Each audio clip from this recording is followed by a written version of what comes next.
The Material World 26. I had a thought which I wanted to share. It is important to understand that even though people strive in this material world in order to achieve peace of mind, it is not possible to achieve in this world, as it has not been placed in the material world. Chapter 13 Arad, verse 28. Unquestionably, by the remembrance of Allah hearts are assured. Even though this fact eludes many, it is quite obvious that the more one strives in this material world, the more doors they open to the material world. Fulfilling one worldly task leads to 10 others.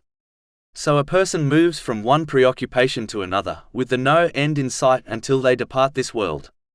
The only way to obtain some peace in this world is through the obedience of Allah, the Exalted, by fulfilling His commands, refraining from His prohibitions, and by facing destiny with patience. This Muslim will be granted peace of mind by Allah, the Exalted. But even then, it is important to understand that true, lasting peace of mind is only found in the hereafter. This is because no matter how good someone's life is, even if they reach a point where they have no worldly or religious responsibilities, as they have discharged them all and they have no other things to deal with even then, the reality of death, the grave and judgment day will prevent them from obtaining true lasting peace.